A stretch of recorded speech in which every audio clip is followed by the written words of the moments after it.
Bismillahirrahmanirrahim. Je me présente Madame Judy Linda, enseignante à l'Université Mohamed Kheder Biskra, département sciences de la matière, filière chimie. Monsieur le Président de cette session, très honorable assistance at the First International Conference on Chemical Matters and Environment Preservation, j'ai l'honneur de vous présenter aujourd'hui une partie de mon travail de recherche intitulé Synthesis and Characterization of CO-Doped by FeO3- Nanoparticles. L'objectif de cette étude vise à synthétiser des nanoparticules d'oxyde mixte de formule barium Fe1-XO3 où X égale à 0,010203 par la méthode citrate procédé Solgel et d'étudier l'influence de la méthode de synthèse et l'effet de dopage par le cuivre dans le sous-réseau cationique B sur les caractéristiques structurales et morphologiques de l'oxyde de base barium FeO3.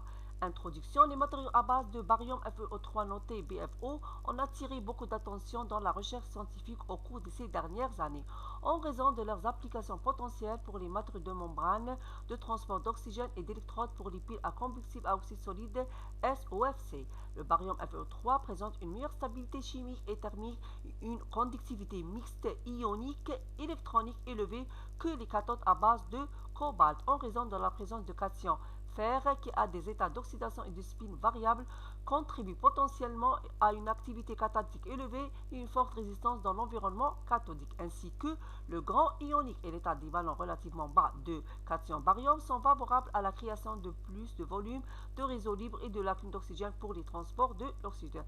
Cependant, la structure cristalline de composés barium Fe3 non dopés possède de nombreux polymorphes structuraux molécules hexagonaux de type CH, tricliniques, rhomboïdiques, tétragones et cubiques en fonction du déficit en oxygène. Et de point de vue structurel, la structure de la péroxyde cubique avec une concentration de la fructose élevée est beaucoup plus bénéfique pour la conduction des ions d'oxygène et l'activité catalytique de l'oxygène en raison de la présence de canaux de diffusion d'oxygène isotropes. De nombreuses tentatives ont été faites pour obtenir la phase cubique souhaitée de composés barium FeO3 grâce à une stratégie de dopage. Divers dopants ont été introduits pour stabiliser et préserver la structure péroxyde cubique du composé barium FeO3 à haute température jusqu'à la température ambiante, comme le dopage par l'élément lantane, sodium, yttrium, rubidium, calcium dans le site A et le dopage par l'élément cérium, zirconium et nickel dans le site B. Ils ont cependant remarqué que le dopage en site A conduit souvent à la formation d'une phase d'impureté, ce qui pourrait diminuer la perméabilité à l'oxygène. Par conséquent, le dopage au site B ressemble être une approche plus appropriée pour stabiliser la structure cubique. Maintenant, on passe à la méthodologie expérimentale, la synthèse des poudres par la méthode Solgel, la synthèse des nanoparticules de formule barium Fe1-X XO3 X entre 0 et 0,3. Pour la préparation de différents oxydes, on a utilisé le procédé Solgel, la méthode citrate. Tout d'abord, on a commencé par la synthèse du composé non dopé barium FeO3. Dans un bécher, on dissout des nitrates de barium dans le solvant approprié l'eau distillée sous agitation magnétique à température 60 degrés Celsius. Après une agitation continue pendant 20 minutes, on y ajoute à la solution des nitrates de fer qui a été au préalable dissous dans l'eau distillée. Une fois la solution homogène, on y introduit l'acide citrique agent chélatant qui a été dissous dans l'eau distillée. Lorsque les réactifs en solution sont complètement homogènes, le bécher est ensuite plongé dans un bain-marie dont la température est maintenue à 80 degrés Celsius sous agitation continue pour assurer la complexation des cations jusqu'à l'obtention d'un liquide visqueux gel formé par évaporation de l'eau durant 4 heures environ.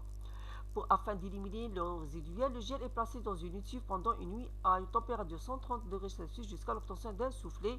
Pour le soufflet obtenu et ensuite broyé soigneusement à l'aide d'un mortier jusqu'à l'obtention d'une poudre fine bien dispersée.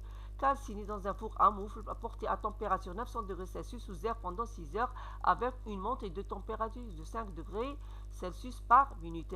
Pour les nanoparticules de composés barium Fe3 dopés en site B par l'élément cuivre avec un taux de dopage différent de 10, 20 et 30% ont été synthétisés en utilisant le même protocole de synthèse de l'échantillon non dopé, le barium FeO3. Et pour l'ensemble des processus utilisés pour l'élaboration des poudres de composés barium Fe1-X XO3 et leur caractérisation sont représentés sur l'organigramme ci-dessous. Et après l'élaboration de différentes compositions et la calcination à température 900 degrés Celsius pendant 6 heures, on a effectué les différentes caractérisations, la diffraction des rayons X, la spectroscopie infrarouge à transformer de Fourier et le microscope à balayage électronique MEP. On passe maintenant aux résultats et discussions. La diffraction des rayons X des oxydes de formule barium Fe1-XO3 entre X égale à entre 0 et 0,3. La figure présente les différences pertes d'IRX de différentes compositions calcinées à température 900 pendant 6 heures. La figure montre que le composé non dopé barium FeO3 possède une structure rhombohydrique avec quelques impuretés qui apparaissent également dans le spectre barium Fe3 qui peuvent être indexés à la formation de barium F2O4 et barium 3F2O6. Pour les spectres de fraction des échantillons de composés X égale à 0,3, 0,2 et 0,3 cristallisent dans une phase cubique. Pour le processus de transition structurale majeur observé semble être lié à la transition d'état électronique du cation Fe3 plus du bas spin au haut spin. Il s'ensuit que la substitution modérée des ions de fer par les ions cuivre dans le réseau de l'oxyde barium FeO3 peut stabiliser la structure cubique. Nous observons toutefois l'apparition des raies de diffraction supplémentaires dans le spectre d'IRX pour les composés substitués X01, 02 et 03. On peut donc considérer que la température de calcination 900 degrés Celsius est insuffisante pour assurer une incorporation totale des éléments dans la structure. Pour les paramètres de maille, pour mettre en évidence l'influence du cuivre sur l'état structural du composé non dopé barium Fe3, nous avons calculé les paramètres de maille des composés de formule barium Fe-XUXO3 à partir du programme CEREF version 3 et les valeurs de ces paramètres seront reportées dans le tableau suivant. Et pour évaluer la variation des paramètres de maille et le volume en fonction de taux de substitution en cuivre, on a tracé les deux courbes. On observe que les paramètres de volume, que les paramètres de maille et le volume augmentent quasi linéairement avec le taux de cuivre. Ce type d'évolution démontre la formation d'une solution solide de composés barium Fe-XO3 pour les compositions 0,1, 0,2 et 0,3, respectant la loi Vegard. L'expansion du volume du réseau est liée au plus gros rayon ionique des ions de cuivre qui est 0,073 nanomètres et celui des ions de fer 0,055 nanomètres et 0,585 nanomètres pour le cation Fe3+, et Fe4+, respectivement. Et pour la taille des cristalliques par la méthode d'IRX sont regroupés dans le tableau suivant. Comme on peut voir dans le tableau, la taille moyenne des cristallites est comprise entre 23,14 et 31,25 lorsque le taux de cuivre varie entre 0,1 et 0,2 et 0,3. On observe que la taille des cristallites diminue pour les compositions X01 et 02, tandis que la composition X03, il y a une augmentation de la taille des cristallites. Ceci est probablement dû à la phase secondaire barium 2 F2O5 qui a été apparue dans l'arrêt 110. Donc la substitution de fer par le cuivre introduit un effet notable de taille. Pour la morphologie au MEP, la figure présente les micrographies MEP des pots de différentes compositions X0, 01, 02 et 03. Pour les micrographies montrent clairement que les particules des échantillons sont à peu près sphériques, forme sphérique, cependant en raison de la plus petite taille des particules. Une agglomération, on distingue ici une agglomération a été observé, c'est-à-dire que les nanoparticules sont agglomérées pour donner une apparence de grains plus gros, où il existe une forte interconnexion entre les grains. Ce qui peut être vu sur les figures de la taille des grains n'est pas uniforme, ce qui estime environ 0,53 à 0,50 microns. La granulométrie moyenne pour tous les échantillons est donnée dans le tableau ci-dessous. On observe que la taille moyenne des grains diminue avec l'augmentation du taux de dopage. Pour la spectroscopie infrarouge en fonction du taux de cuivre, la figure présente les différents spectres d'absorption. On observe que le spectre d'absorption pour les différentes compositions montre une bande de fréquence plus élevée à 763 cm-1 et une bande de fréquence inférieure d'environ 623. Ces deux bandes sont liées à l'environnement entourant l'octaèdre B aussi dans la structure AbO3.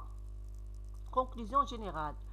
Les différents résultats obtenus nous ont permis d'arriver aux conclusions suivantes. L'étude par diffraction des rayons X nous a permis d'identifier la formation de la phase pérovskite de structure rhomboïdique pour la composition barium FO3 à température 900 degrés Celsius pendant 6 heures. Certaines impuretés apparaissent dans la spectre barium FE3.